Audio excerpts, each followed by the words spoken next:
Okay, so welcome everyone to the Future of VC Funds. The details of this event will be explained by our moderator, Sarah, right after my quick introduction. So let's talk about one important logistical thing. As this event is going to be big, everyone is going to be muted except for the speakers. If you have any question or suggestion during the talk, you can scan the QR code here and chat in our WhatsApp group or comment in our LinkedIn post, which I will send the link later. That is from my side. I hope you have a great event today. Sarah, do you want to start? Yeah, sure. Thanks a lot, Alexandra. So hello, everyone. Welcome to our another panel event on the future of VC funds. We have a really great lineup of speakers. Before we ask them about the introduction, I would like to take opportunity to tell you guys about BlockRocket, what we do and who we are. So we are an early stage startup investor based out of Germany. We invest up to €500,000 into pre-seed and seed stage startups. And we also help our portfolio startup after the investment when it comes to like networking, matchmaking, advisory. We have like globally 300 plus partners, ecosystem, 30 plus VC networks. So we are very well connected around the globe. So our portfolio startup gets benefit of it. So this is our view of the portfolio startup. If you are looking for more information, it is available on our website. And if you have any question regarding our portfolio startup or any kind of startup application, feel free to reach out to us. This is our BlockRocket team. We are all quite active on social media platform like LinkedIn. You can also reach out to us on email. And if you're looking for funding, you can just go to our website and apply online. So as I said earlier, today we're going to talk about like a future of VC funds. And as you see, there's some of the prominent names from the Web3 space.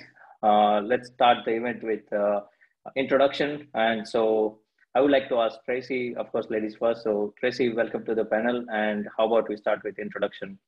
Wonderful. Thanks for having me. First of all, my name is Tracy Track. So I'm managing director of CV Labs. We are part of one company with two brands. So CV Labs is the daughter company of CV VC, Crypto Valley Venture Capital. We're an early stage investor that invests specifically in early stage blockchain startups. And CV Labs is sort of the ecosystem counterpart. We run the incubation program on behalf of a lot of the portfolio companies that end up in CV VC's portfolio, and run a number of co-working spaces both in Europe and abroad. Thank you, Tracy. Moving further, we have Pranav from Woodstock. Pranav, how about we start with the introduction? So Sagar and everyone, thank you very much for this amazing opportunity. And whenever there's something from BlockRocket, I always show up because this is almost like family to me now. And such a pleasure to be here. And at Woodstock, we are I would say the largest emerging technology fund house, in many ways blockchain / Web3 fund house that emerged out of India. And we have been making multiple investments, 56 in all so far over the past 3 years. And we're in the fund 2 of our journey. And we're also talking to a bunch of institutional investors to see how we can further back best founders in Web3 space. Very thesis driven and very relationship driven and very hungry to work with the best founders out there. Thank you, Pranav, for joining us and your kind words. Moving further, we have Alex Frankenberg from HATGF. How about Alex, quick introduction from your side? Yeah, I'm Alex from HATGF, Managing Director, and we've been around for 17 years, and we do invest in early stage tech startups. And we discovered the blockchain technology when we invested early 2016 in Bitwala, today called Nuri. And we've done 9 investments in the space so far. We would like to do more because we think the space is huge. And so the only thing we do, but we have done also common investment with BlockRocket and I think NCVC, for example, Wendy. And I personally invested in a tokenized venture fund in 2018, Invictus Hyperion Fund. A probably illegally tokenized venture fund. I think it's a huge opportunity. Interesting. And I think, Alex, everyone knows that you're also quite vocal about Bitcoin, right? And you've been to El Salvador. Yeah, I still am in El Salvador, so that's my background. No, not really. It's just the background. Yeah, I think Bitcoin is one of the largest, or maybe the largest opportunity in our lifetime. We see the financial system breaking down. And I think Bitcoin is a true alternative to that. So it's huge, but it's still difficult, especially in Europe. It's very, very big. Interesting. I mean, I have many questions to ask you about a whole scenario, and also like you are sitting on the pilot seat and managing quite big fund. But moving further, we have not the last but not least, Wolfgang from PFG. Wolfgang, how about quick introduction from your side? Pranav, you put it so nicely. We're like family here. It's so nice to be on the same panel with Alex, Tracy, and yourself. And always curious to discuss blockchain. Alex said this is a chance of our lifetime. I think I'm a bit older. We had the same thing back during the .com hype, and there are a few on this call that have also experienced that. So it's always interesting to compare the two. I'm the head of venture capital at Blockchain Founders Group. We're an early stage investor in everything that is blockchain centric. We like the application level very much. And this is where we've done so far 9 investments plus early investments from an angel network. Glad to be here and curious to get started, Sagar. Perfect. Thanks all of you once again for joining us. So let's start thing with, I mean, there are lots of noise outside and everyone is talking about Web3, NFT, DAOs and all. So I would like to ask you, each of you, about your elevator speech on like kind of Web3. What is Web3 mean to you, and what do you see? What is coming next? And we will try to keep it as a free flow, so everyone have the right to take it in between if you have any opinion to share. But how about we start with Tracy, as always, woman first. Ladies first, yeah. I had a feeling that was going to be thrown out to me. No. I got a lovely heads up. I think there are a lot of different ways to define Web3. I think a lot of people define it in a lot of different ways. For us, we're really sort of nailing in on that definition of it as this internet of value, right? So moving beyond just the exchange of information, but really exchanging value through decentralized online means. And the way that we view this, the big sort of value add here is this idea of it's the immediacy, the transparency, and this just ease of use in terms of transferring value and data assets and digital assets immediately, quickly between trusted parties. And for us, that means that we view Web3 specifically as sort of a catalyst technology for a lot of the other mega trends that we see in the space at the moment.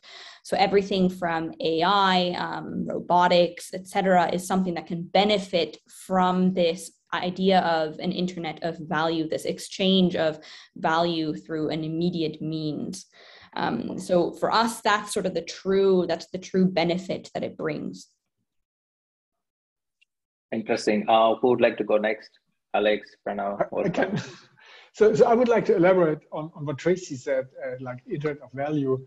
And I think those two words, internet and value, are the key words. So I think what the internet did, and Wolfgang just referenced to the .com area, it created a number of new universes. And I think the blockchain technology will create also a number of new universes. And I mean by that, huge ecosystems that generate great companies and lots of value. And one of the universe, I think, is store of value. So internet of value needs to be stored. And what we see today, that the fiat system is a very bad store of value. We will see, we already have inflation rates like above 10% per year, and maybe it's going to continue much longer than we think. So it's very hard to store value that you've earned. So just the store of value ecosystem will be at 100 trillion, very big. And there will be more universes like smart contracts. There will be DeFi, a huge DeFi universe. There will be tokenization universe. So I think we're at the very, very beginning of the emergence of a number of huge universes. And I think it is definitely one in a lifetime opportunity right now. Interesting. Maybe to add on that, Sakar, I was at a conference of marketing executives last week in Berlin, and my task was to explain them what Web3 is. And I sort of checked the room, and out of 65 had had any contact with crypto or blockchain before. So 5 out of 60. So it was quite a challenge to explain crypto without using any references to technologies or decentralization or immutability, all that stuff. So the promise of Web3 sort of always sounds great, but I think that the descriptions and claims that are currently used are so unspecific and woolly sometimes that we're really on a journey to find out what the so-called successor to the internet or the next generation of internet will be all about. I mean, Tracy, you said value. That's definitely the key driver of the whole thing, and the ability to create ecosystems around a company. Which wasn't possible in the same way as it was before. But all this is still pretty much future, and all this reference to read, write, own, we really have to see what comes out of it. But I remember when the internet first came up, I mean, yellow pages were the thing. And it's turned out very different. So what is Web3? Sagar, to your question, I'm not entirely sure, but the key question is, what can we do in Web3? And so far, I guess the answer is DeFi, but I'm very bullish that we'll see lots of business cases and use cases that will use blockchain or DLT architecture that will be super exciting, and we can't even start to grasp today. Interesting. Pranav? Yeah, so I'll sort of align here with Wolfgang here. It's very similar to what Moxie mentioned, is that the promise of Web3 is supposed to be decentralized, but let's say there's a lot of centralization and there are a bunch of things which are work in progress.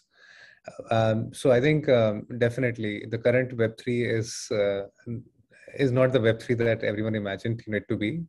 But having said that, it has the right underlying technology and the frameworks, which is essentially gives the ownership of the data back to the user, and the user becomes a co-creator of possibilities. So I think at least that power exists. The power sharing possibility exists. I'll put it this way. Now, the other point I just want to make here is that the technology itself is ready. In many ways, let's say if you talk about DAOs, etc., which is also Web3 as to how you can give decentralized governance. But are people ready to sort of implement those frameworks and technologies in a very responsible, meaningful way, so that they create value not only for them but also for the other stakeholders? So I think it's going to be a massive evolutionary journey from the point of view of course, technology is one part of it, but the second part of it, even socially as well. How do we engage with technology? And I think so Web 3.0, when somebody says it, it's not like bare bones skeletal structures of internet. It's about, as human beings, how we infuse it with ideas, energy, and the right kind of responsible pathways so that we create a very responsible new internet. Interesting. I mean, that's why today's panel have quite a mixture of speakers in our panel. That Wolfgang and Alex is quite senior level, and they have seen the Web 2 ecosystem getting built. I'm not sure even Wolfgang and Alex. Please correct me if I'm wrong. That time was the same buzzword and lots of noise out there as it's happening right now in Web3 space. What is your opinion about that time was not infrastructure wasn't developed as much as we have today, right? Everyone have a phone and all the information is available on their finger point. How was it in back in days, in early days of internet? Wolfgang or Alex? Yeah, I think it's a very good point. You see many similarities, so nonsense. So back then, 99, 2000, the number of clicks that a web page got drove the valuation of the company, which is nonsense. So of course, traffic plays a role, but people were counting clicks. With clicks coming in so many different definitions, wasn't it? Yes, it was just totally confusing, and clearly it was a huge bubble. There was, I think, boo.com that they did some, I think, online something, and they had huge advertising campaigns, and the stock exploded, and whoosh, the company quickly went bankrupt. So there was nonsense. There was a huge bubble, and there were very clear cases. So when Amazon started in '95, was a very clear case. You can buy a book online. You don't need to go to the store. And at the same time, what came after it was very unclear. So that Amazon would become a technology powerhouse with data centers, who would have known? Apple was on the verge of bankruptcy in '95. It was rescued by Microsoft with a, I think, 400 or so, or $200 million equity investment. And Apple would have gone bankrupt without that investment. So, and it was totally unclear to foresee what the internet would do with the smartphone and the combination with the smartphone. You could not see that. I mean, very few people really could see it, but in '95, '97, you couldn't see it. Very similar criticism. It's very unusable, not user-friendly. So I personally see so many parallels, and there's a statistic number of internet users, number of Bitcoin wallets or other wallets. It's very parallel. We're like in '97 or so. So what we know from that parallel development, that we will see huge companies, huge values being created, and we will see surprises, things we cannot think of, that will create new markets, destroy established markets. We don't know exactly what it will be, but if we look for it, we can maybe find it a bit earlier than others can find it. So the internet tells us in a little bit similar way what will happen to the crypto space. It's going to be very, very big and very unexpected. I guess two things to build on what Alex was saying. Two things that are very similar. Lots of money was invested and lost and made back then, and there was an explosion of entrepreneurial activity. And I think there is even, the explosion is at least just as high, if not stronger now with blockchain. So what blockchain is definitely unleashed is a founder spirit that is just as big as it was 20 years ago. And my feeling is that these founders are much better from a technology point of view, much more mature than back then. Obviously, with SaaS and lots of API solutions and building blocks, it's become very easy to build an MVP. So that is very much the same. The internet had the big advantage. It was easy to see what the whole thing is about. With blockchain, it's not always easy to see. What's new in blockchain, obviously, is token and the whole value part. But that is still so confusing these days, because adding to all the risks that a VC has to manage, you now have a token risk. And I think a token risk is something that's completely underestimated and not enough understood in this scenario for VCs like us. Interesting. A very short brief. I think because the whole world sits on a very sick financial system with money being printed all the time, I think having a sound financial system, and not only Bitcoin, but also a sound financial system, I think it could be much bigger impact than what we've seen with the internet. Much bigger, huge. So moving further, I would like to ask Pranav, because you did like over 50 plus investment across the Web3 ecosystem, right? What are the difference? Can you say about like, so first of all, like there's like unlimited liquidity in the market. In last 2 years, central banks were printing unlimited amount of cash. So everyone is showering the lots of money into Web3 ecosystem. What's coming next? Are we kind of like, so there's always one word saying in our crypto space, in our industry, like history doesn't repeat, but it's rhyme. So are we also going to rhyme with the Web2s kind of thing? Like when is going to, like, is there a bubble or we are not there yet? So I think the oversupply of money is, of course, it is irreversible. Unfortunately, this time, I mean, in the previous quantitative easings, there were possibilities of at least reversing that liquidity. So this liquidity is going to either get, so one thing which I keep on sharing with people is that this liquidity will be either channelized in terms of inflation or better into metaverse, right?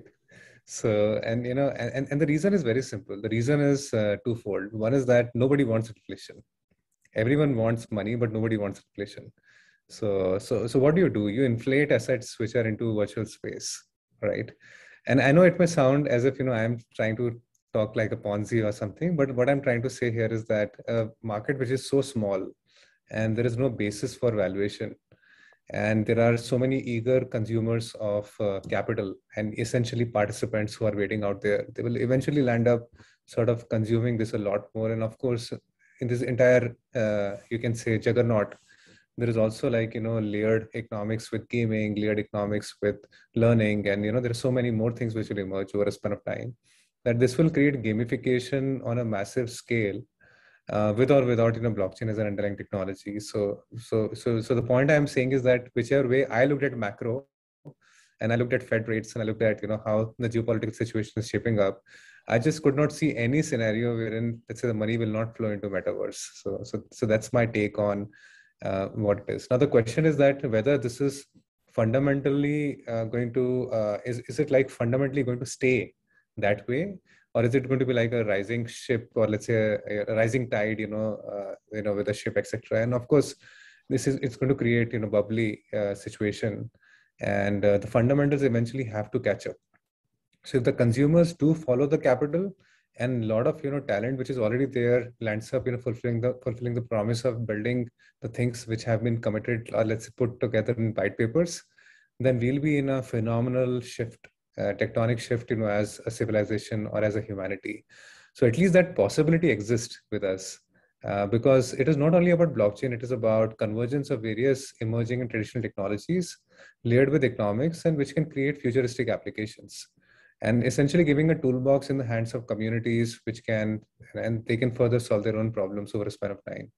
So I think, so in that sense, as long as humanity, we land up responsibly getting to that point with all the capital that we have got, I think this space can actually change. But the point is that if we land up getting swayed by the capital and the money, and definitely a lot of founders, that I'll end up meeting, they'll end up, preferring fast capital versus, responsible capital, then definitely it's going to create, stress for the space and founders, as well. So that's my very honest view on this. Going further, I mean, Tracy, feel to, if you want to add some points here, feel free to do it. Otherwise, my question to you is like, how competitive is the Web3 investment market today, and what needs to be done to grow interest? You've seen that there's like lots of new investors are coming into the market, and there's like a tough fight for getting on the cap table. I would like to hear your opinions. I was going to say, what needs to be done to grow interest? I think there's plenty of interest at the moment. No, so our good friends over at Galaxy Digital publish an excellent report that sort of summarizes the VC space's movement, specifically in blockchain, in any given year. And looking back at just 2021, it has become increasingly competitive, right? And that has one of two effects. One, when you compare now valuation of just the average blockchain startup with VC investments to any other space, they're substantially higher. And that has increased drastically in the past to, let's say, 4 to 5 quarters. So I think the numbers now for Q4 2021 were 141% higher on average compared to other spaces, which is substantial, right? So what does that mean? There's a massive amount of capital flowing into the space on one hand. On the other hand, it also means that it's a very comfortable situation for a lot of founders to be in, because they are able to get access to that capital without having to give up the same amount of equity, right? So it's very competitive on the VC side. It puts the startups and the founders in a very comfortable position, because they have this vast VC space that is vying for good projects to invest in, right? You see the creation of massive blockchain and crypto funds, 49, I think, last year alone, right? With huge amounts of capital that they're looking to deploy into the space. So on the competition side, absolutely. However, I think it also, for us, I mean, we've had a lot of the best investments that we've made have come through the network. A lot of the people in this, even just in this call. So there's a lot of collaboration that needs to happen on the VC side when it comes to deal flow sharing, getting exposure to good projects, because again, just the pressure and the amount of time and resources dedicated to just sifting through this endless possibility of investments that you have at your disposal as a VC, and competing against all of these different capital inflows, I think means that we personally have found the most value in pulling together with a lot of these trusted partners that we have and taking a closer look at, well, where are you deploying your capital? Where do you see a lot of potential? And we are willing to share that information on our end as well. And it's been a very successful model for us. So it's less competition in a sense of people sitting on top of their information, on top of their deal flow, not willing to share, but it's become much more of a collaborative effort, I think, at least in our experience over the past year, of really actively exchanging good deal information with sort of that network of trusted partners that we have at our disposal. Interesting. I think from my perspective, Web3 is all about networking and collaboration. And it's a really fascinating space to be in. And so moving further, my question to Wolfgang, which is like, what are your top concerns about Web3, which can prevent Web3 to fulfill or flourish? Well, it's only disappointed expectations, isn't it? I mean, that's always the case. I mean, building on what Tracy was saying, I actually like the higher valuations because we are early stage investors, just like CVVC, and it's nice to have a lot of money being ready to be invested in our portfolio companies in Series A to whatever.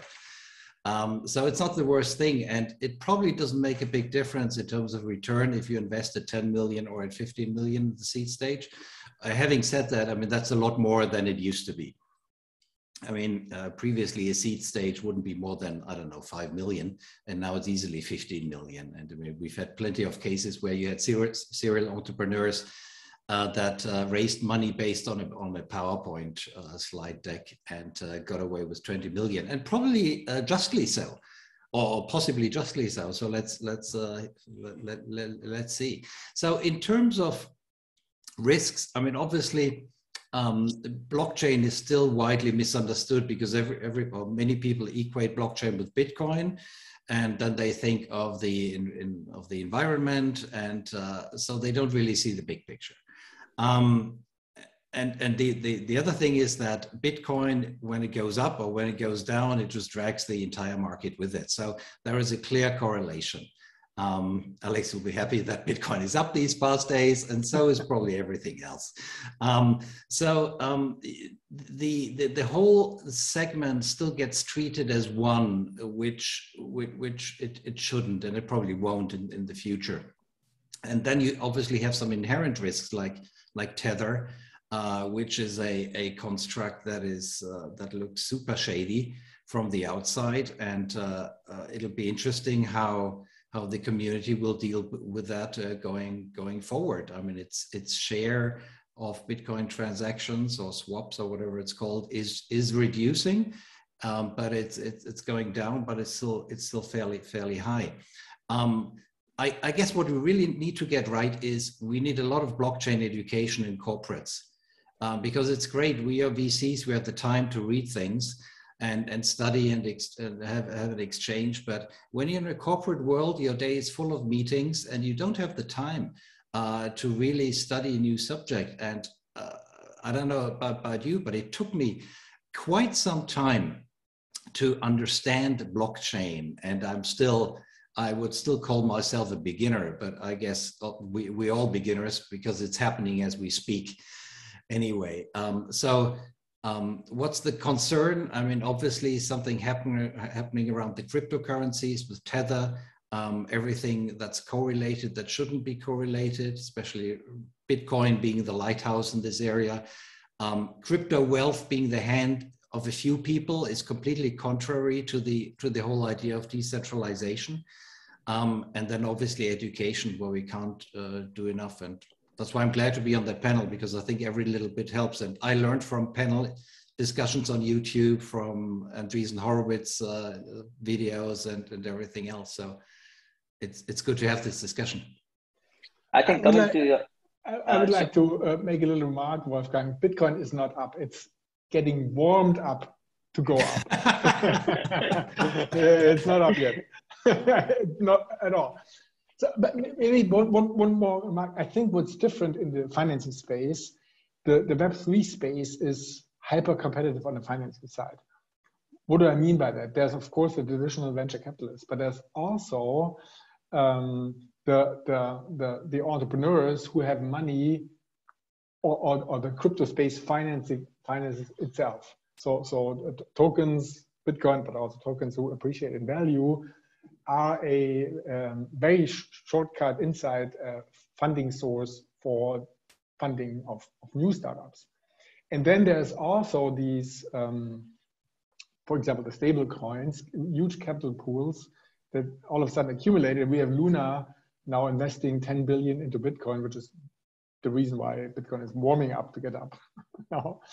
So I think there's, and also capital is much more liquid. So you can invest across borders and across regulations much easier. So I think the financing space will be much more competitive, which drives higher valuations, but also much higher speed of execution.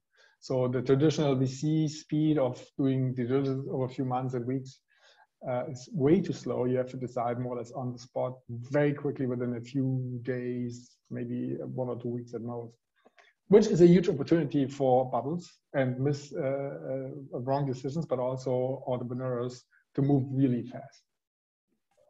So coming to, sorry. Yeah, sure, Tracy, go ahead. Maybe just a very quick comment on that front.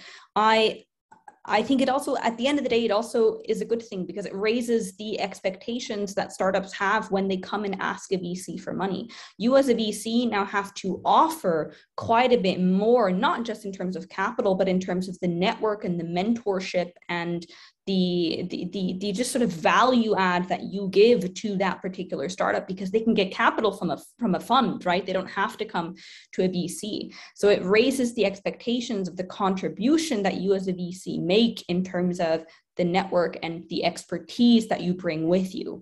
And I know that, I mean, Alex, I know that you and your team, you do this, you know, you really accompany the startups. We do the same. The idea is that there's a partnership that is formed and you carry that startup through the next couple months and years. It's a lasting relationship that you form.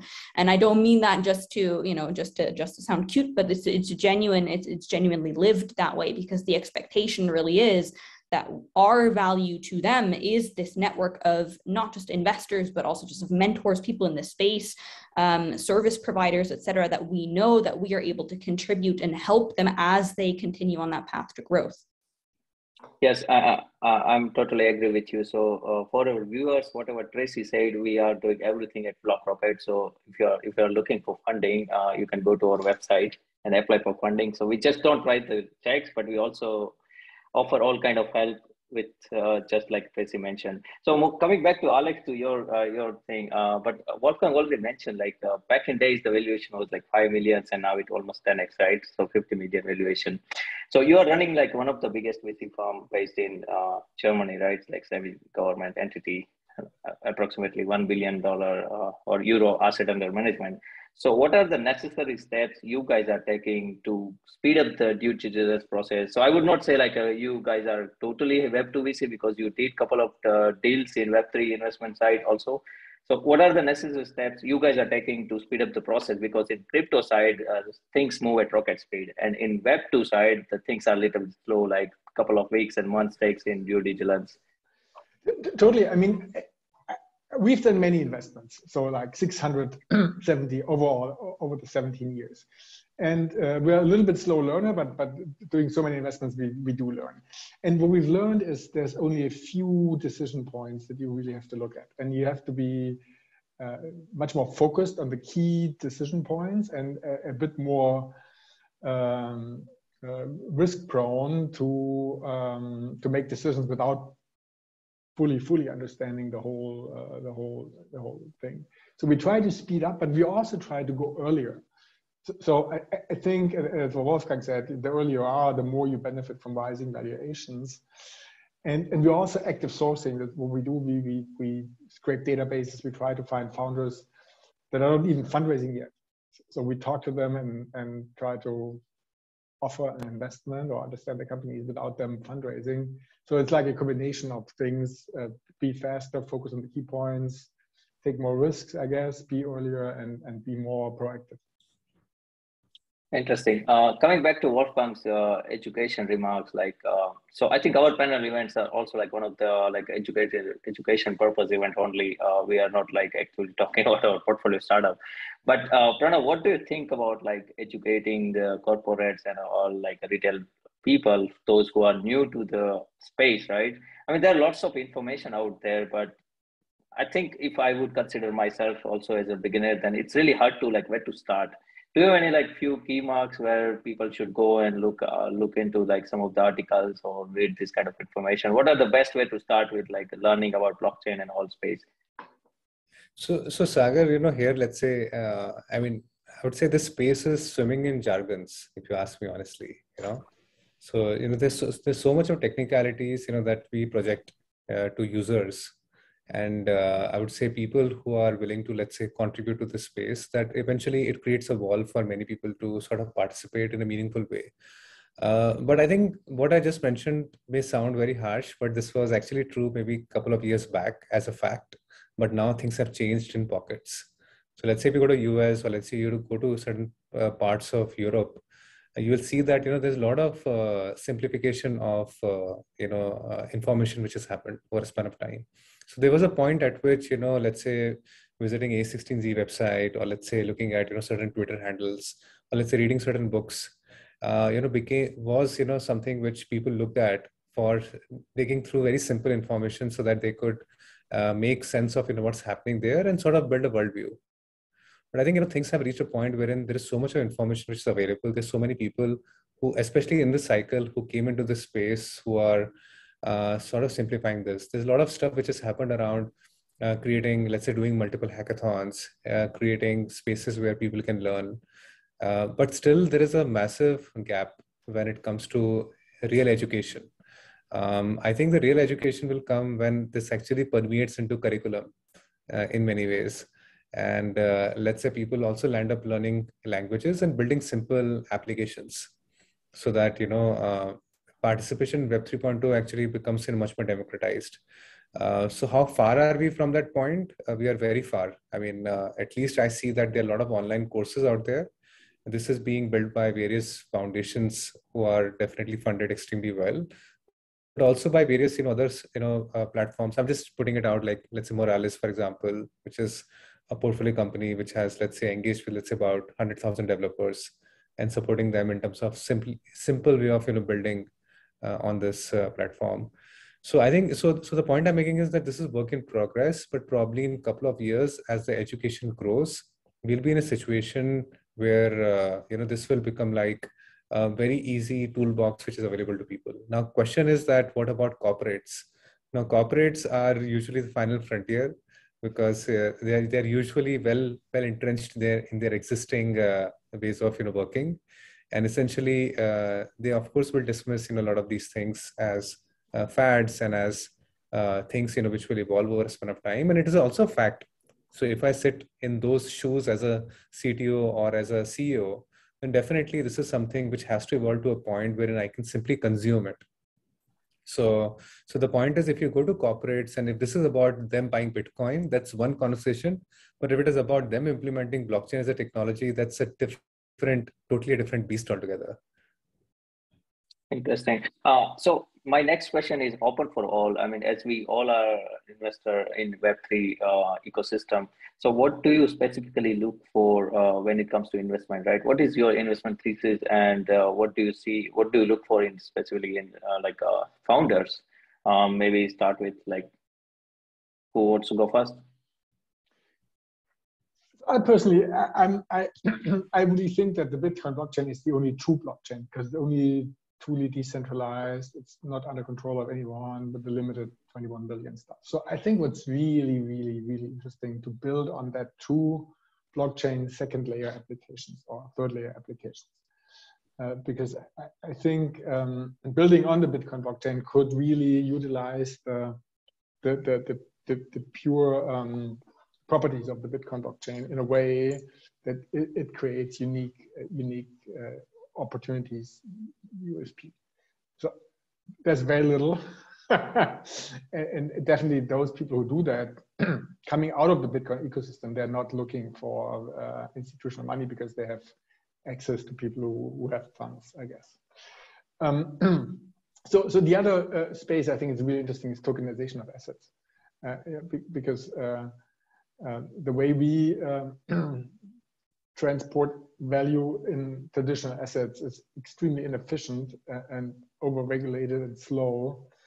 And so tokenizing assets, I think, is a huge opportunity. And there's things going on, and there will be much more going on. Tracy, what is your investment thesis at CVVC? I mean, what does the CVVC look for it when it comes to investment? Or I now get to be the stark contrast to Alex, because we're both protocol and industry agnostic. Our focus traditionally has always been to avoid layer ones. The idea behind it really was we didn't want to risk trying to take a bet and foresee the future and sort of have that unknown hanging over our heads of which protocol will actually win out in the long run. There's an awful lot that can still happen. So our approach has always been to focus more on the practical applications of blockchain, right? We traditionally focus just purely on equity investments as well, right? We just recently started introducing token investments on our end. At the end of the day, we're looking at any practical application of blockchain that is designed to optimize business processes, and that really reflects in our portfolio as well, right? So it covers every industry from like digital marketing to supply chain management in the wine industry to Internet of Things like IoT device management to email and messaging security. So it's a fairly broad portfolio, and that really reflects our investment thesis as well. We do have some pillars that we focus on because we think that these are overall trends looking into the future. So things like the future of work, health tech, med tech. So we have some guidance in terms of what we look for, but at the end of the day, any project that wows us in terms of optimizing or bettering something in any particular industry is interesting on our end. And on the layer one side, again, we always operate under the assumption it'll be easier for projects down the road to switch to any particular layer one that ends up winning out in the long run than it will be to sort of to place a bet on any particular layer one and then have to ride that out. Again, that is starting to change a bit now. I think the space has evolved overall, and we're moving closer and closer to this multi-chain reality, and interoperability is becoming becoming a more tangible reality as well. So with all of those things considered, we are now looking at layer ones as well. But traditionally, and I think for the time being, our main focus is and always will be the practical application side. Wolfgang? There's a reason why we've already done 3 co-investments with Tracy's team, and that is because we have exactly the same profile, and it's great to have this exchange of ideas and evaluations between VCs. I'd like to modify the question a little bit, and the thing is, what I would like to see in terms of business models, and I think recently there was this, what was it, the Denver conference, where Vitalik Buterin said, look, I mean, blockchain is not only about making money, it's about creating something, changing society in a good way. And what I would like to see from founders is the creation of something sustainable that in the end obviously needs to make money, lots of money, but maybe something that is not just another, I don't know, DeFi approach, something which fundamentally has the chance to change society. I know that's a pretty pretty maybe naive goal to have, but I still think that with all the characteristics that blockchain can bring about, and we're already seeing some use cases in Africa especially, there is more to it. And I'd be super excited to back founders who are looking at that side of the possibilities of blockchain as well. Pranav, as I know, like Woodstock have invested in layer 1 protocols, gaming platforms everywhere. But what is your investment thesis? And maybe you would like to rephrase what Wolfgang mentioned. Just it's not about making money, but like changing the world and helping the community. So I think so. So let me first, take the first part. So our thesis is that till the base technology layer becomes consumer grade, the action will not shift to the application layer in a very sustainable way.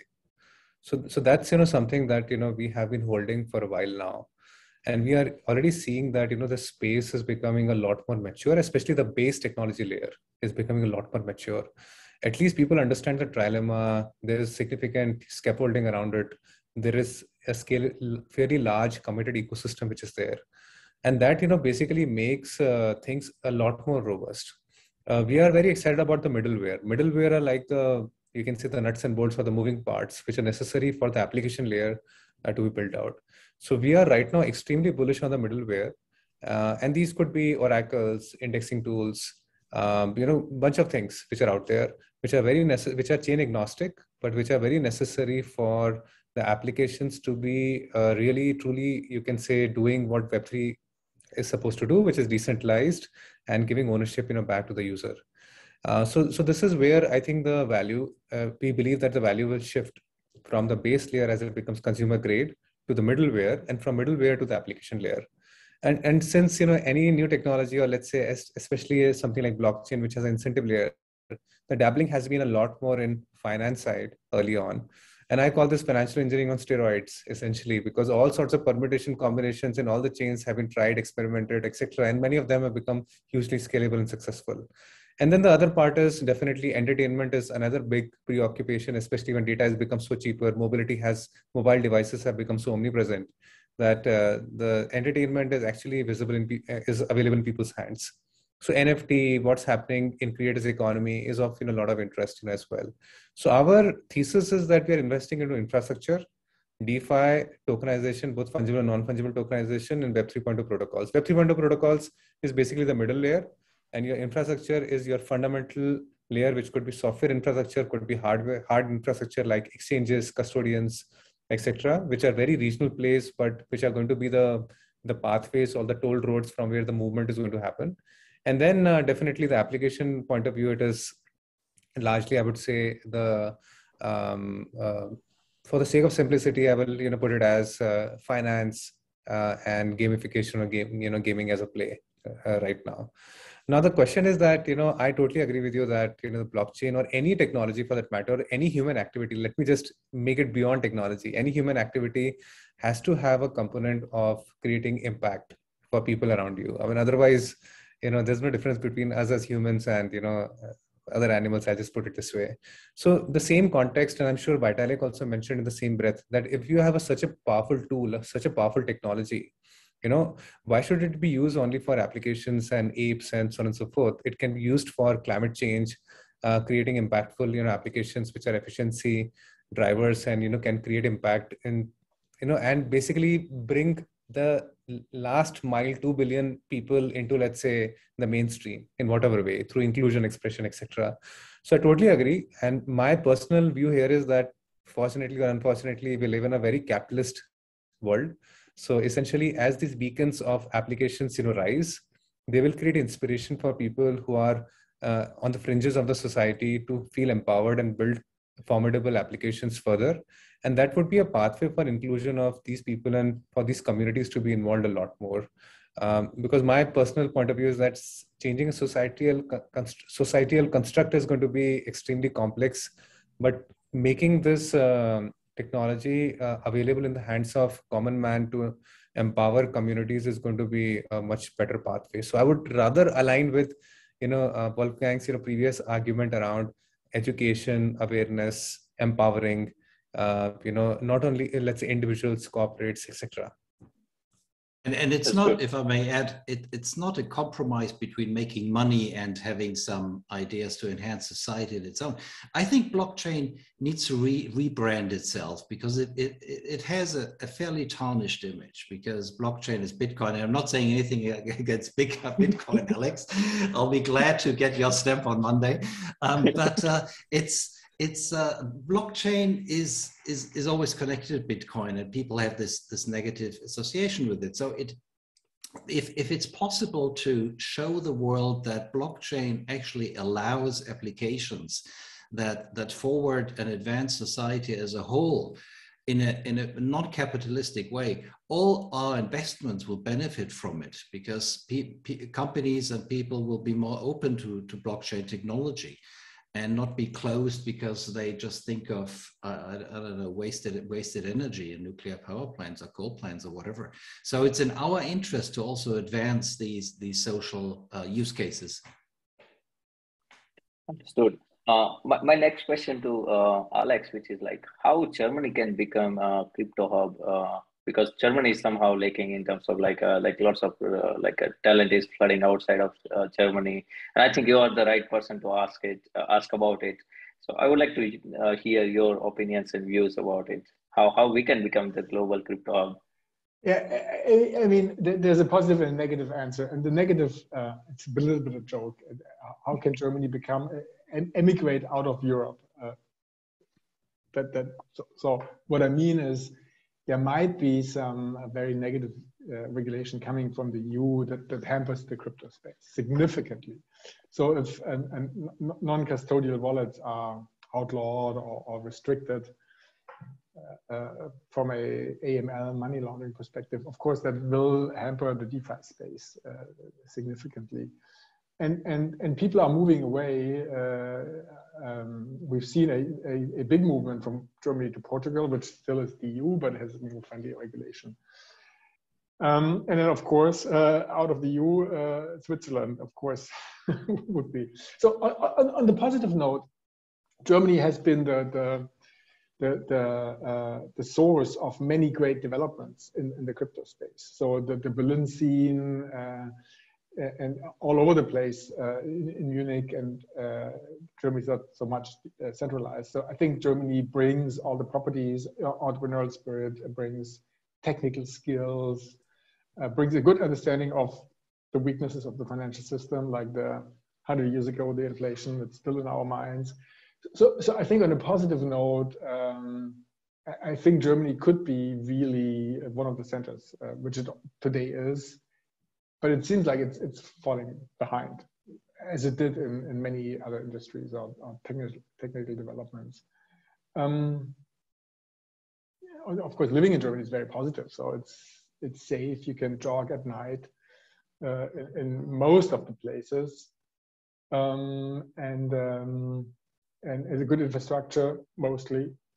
Hopefully, we have energy April 1st when the embargo starts. Hopefully not. So in a way, I think Germany is on the brink. Could be very positive, could be not so positive. Understood. Moving further, I would like to ask Tracy specifically about female participation in Web3 and blockchain ecosystem, and also when it comes to like investment into diversity investment. Like I think very less, like up to 5 to 10% fund goes to the female founders. On top, like also women representation in VC funds are also less. So I would like to hear your thoughts, like if any ladies or females listening out there, what are the best ways where you can share it if they want to switch their career from Web 2 to Web 3? Well, first off, it's not just a blockchain problem, right? I think it's exacerbated in blockchain because it brings together two industries that are already traditionally fairly male dominated, IT/tech and finance in a lot of cases. Particularly in the early days. And I think we have to acknowledge that we've come quite a long way. We see it in our own data, right? We always collect data on the applicants that we get to our incubation program and the people that contact us for investments. And for our last incubation program, 37% of applicants had at least one female as part of the founding team. So I think that's a very encouraging number. Compare that to the beginning of the space, where I think the space struggled a bit to formulate itself in a way that was inclusive. I remember, I think I attended my first blockchain-based conference 5 years ago, and walking into a huge hall where every second booth had hired some form of model agency to hand out flyers and take pictures with people, right? And we've come, I mean, just comparing that to a lot of the more legitimate, serious conferences that you have today, that's a huge contrast, right? And it means that we're in the process now of creating a space that is ready to receive this additional talent, because we have to recognize at the end of the day, the absence of that diversity, not just in terms of gender, but in terms of people of color, in terms of sexual orientation, etc., right? The more there's a plethora of research out there that talks about the benefits of diversity represented in not just the startup universe, but the universe as a whole, on the corporate side, because you're bringing in those new ideas, you're bringing in that different mindset, that different way of looking at something, the different way of approaching a problem and how to solve it.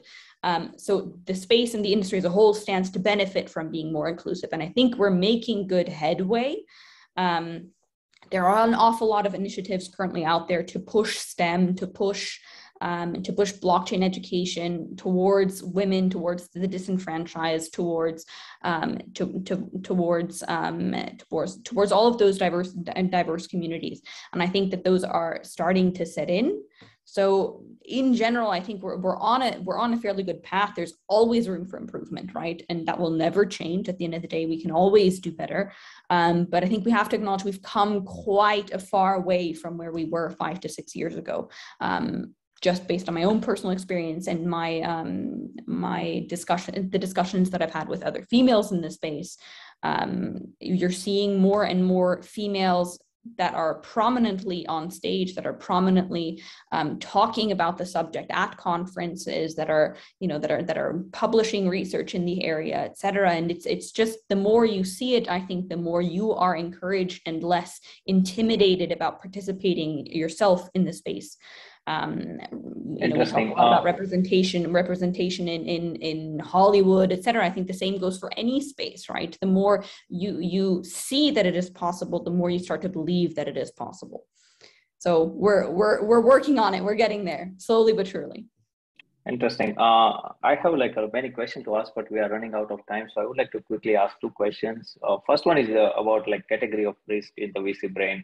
So I mean, every VCs have their own category of what taking risk. So I would like to ask you, each individual, where do you feel comfortable taking risk in Web3 ecosystem when it comes to investment? Maybe we'll start with Wolfgang or Alex, then go further with Pranav and Tracy. I think risk doesn't matter. It's all about opportunity. You need to identify the huge opportunity, and the opportunities are 100 billion opportunities. It's the next Facebook, it's the next Google, Amazon, all of these huge companies that came out of the Web2 space will also be coming out of the Web3 space. So I think you can ignore risk. I think Sequoia, the fund that invested in Google, lost all companies except Google, and then that paid back the fund, I don't know, 10 times or so. So it's the opportunity, the risk doesn't matter. And didn't the Andreessen guys said it's we don't ask the question what could go wrong, but what if this actually worked? Yeah. And I think that's the mindset to have, because that's why the German mindset, looking at the problems, is not the right mindset. You need to look at the opportunities.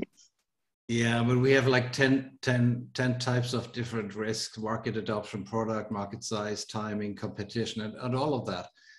And but it's all about the opportunity. Couldn't agree more. Let's do it. How about you, Tracy and Pranav, if you would like to add something here? Yeah, I mean, I would agree. At the end of the day, the second you think that you can take the risk out of it, or that you've started to predict the next trend, I think you've become you've become a victim of your own hubris, because it's simply not possible, right? You can't take the risk out of it. So I think as long as you believe in why you've made the investment, and you believe in the opportunity that it represents, you have to then also accept that there's always the risk attached that it doesn't go the way that it is, and you have to be able to swallow and accept that. Interesting. I'm just sharing the link for our next monthly pitch event for our viewers. So just don't forget to RSVP our next panel event, next monthly pitch event. And moving further, like I would like to ask last question to each of you, like who is your investor role model? I'm sure like when it comes to investment, I'm sure you look after like some of the role models of you. Like I also look after some of the role model from my side, like when it comes to investment.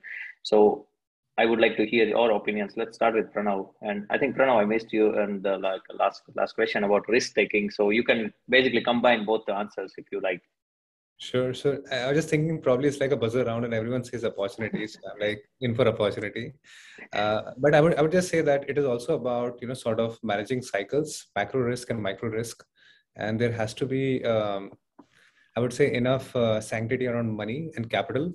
So, that is something, so there are two aspects. One is frugality. And the second aspect is also that, having a very strong, I would say, financial discipline is something which I've experienced as something which is very important for building a long-lasting institution. And this is true for a VC fund. This is true for even individual investors as well. So, but having said that, once the hygiene is taken care of, then it is all about opportunity, opportunity, and opportunity. So that is, first point. The second point is that whom we look up to. I would say that past 5-6 years has been a great leveler.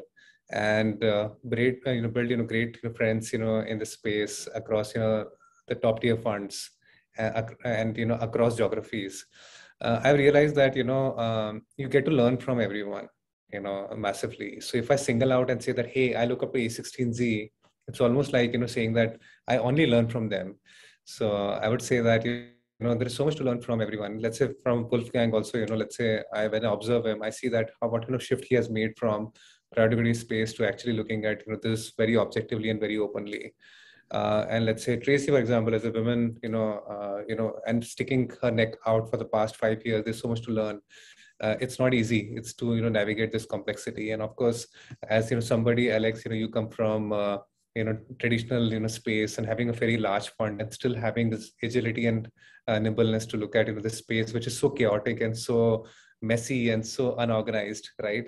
But having said that, there are some outfits which have been able to create very strong institutional mechanisms to just keep on replicating success, again and again. At least they have some sort of a recipe in place. So like, folks like A16Z, Pantera, Dan Murad, definitely, I think has done a great job in terms of starting with Bitcoin, then focusing on Ethereum, then focusing on other macro aspects. Even for that matter, what, let's say, Multicoin has done in terms of, I know the jury may be out that, whether Solana, etc. are there, but I think Helium has been a great bet for them as well, Graph and so on and so forth. So I think there has been multiple touch points. They have, scaled up. They are extremely thesis driven, extremely focused, extremely aggressive about what they do. But I think that being vulnerable out there in public domain, credit, should be given to people like these. Coin Fund, I'm just sharing some names. And then there are a bunch of people who do so much of grassroots level work out there, but they're uncelebrated in many ways. And when I look at them and I see that I am in a slightly more privileged position to actually be giving this as if I'm smarter than them, kind of a position. I feel very humbled that I get to learn from them and I got to get to contribute to their lives as well. So all I can say here is that, there is definitely structured outputs, but there's so much to learn from individuals like all of you. Understood. How about Tracy, Alex, and Wolfgang? Maybe anyway, we are surpassing 3 minutes, but we can take another 2. So feel free to give your answer. Yeah, no worries. So, yeah, I can jump in. I think I don't really have a role model, but I was really impressed with Peter Thiel and his key question: what's an important truth that very few people with you agree on? So what do you see as true, and everybody disagrees? So of course you might be wrong, but maybe it's something that you discover very early. I think that's not an important role model as a person, but more important role model as a a question approach to identify a huge opportunity that's systematically overlooked. And there's many examples. I agree on, and nobody else agrees on. No, but I think there's many examples where people point out things and the mainstream, and many people don't follow. Wolfgang, how about you? I have a page in my Notion database. It's called What I Learned Today. And whenever I stumble upon a tidbit of information, I have to admit, most of it is from Twitter. I take this information and jot it down, and then I read it. I mean, obviously, there's a plethora of knowledge available these days, and it's great to have that, because no matter what the subject is, you can immediately become at least a 50% expert on it in about 30 minutes at max. And Twitter has this wonderful compression of knowledge that you have in these threads that I admittedly use very often to extract some know-how. But basically, it's not about people, it's about particular people. It's about the range of people, like Pranav was saying, that you can learn from every day. And sometimes I stumble across something which is so obvious, and I have to admit to myself, why have I never thought of that? So I guess this humility in the face of new information is great to come across. For our viewers, Alex just shared his Twitter account. So if you want to get some Bitcoin calls, feel free to share him. Of course, no investment advice. But yeah, coming back to Tracy, I mean, who you look after when it comes to investment? Who is your role model? I mean, I don't think any of us wanted to follow Pranav because he just formulated it so nicely. No, I think for me, it's also not a single person. Again, there's an awful lot that you learn from just other VCs in the space, right? That exchange of just experiences and knowledge and know-how is very enriching, and I wouldn't trade that for anything. Of course, I think everyone has a certain, let's say, reverence for the ones that we think have really made it, right? So looking at like the A16Zs, et cetera. But what's always important to remember, it's so easy to look at that now. And let's say you look at Anderson and you say, well, look at their investment list: Coinbase, Uniswap, Dapper Labs, OpenSea, Robinhood, MakerDAO, et cetera. How, they have sort of the golden nose. How could anything possibly go wrong? But that didn't just happen, right? There's an awful lot of blood, sweat, and tears, and thousands of decks that are looked through, and a lot of bad investments that are made in order to, sort of arrive at this curated list of standout investments. And it's just, I have a deep appreciation for the work that they've done, and the same goes for the likes of Paradigm, et cetera. Again, there you're looking at Coinbase, FTX, OpenSea, Phantom, et cetera. And just the amount of work that it's done and the way that they have helped move this space forward as a whole, right? When you look at the size of the funds that have been created around these VCs, they're pouring what they've, that success back into the space. And that's, I'm deeply appreciative of that fact. It's easy to take it and run and say, all right, great, we're, sort of looking for the next thing, but they're sticking with it, and really looking to fuel the industry, and drive it forward as a whole. And I'm very grateful for that. Interesting. So I think we already surpassed and took like 8 minutes, but sincere apology for that. And so once again, thank you so much for joining us, all of the speaker panelists. Thank you for sharing all the knowledge and humbles with us. So I wish you have a nice evening, and looking forward to many exciting conversation in upcoming days and future to come. And yeah, stay safe and take care.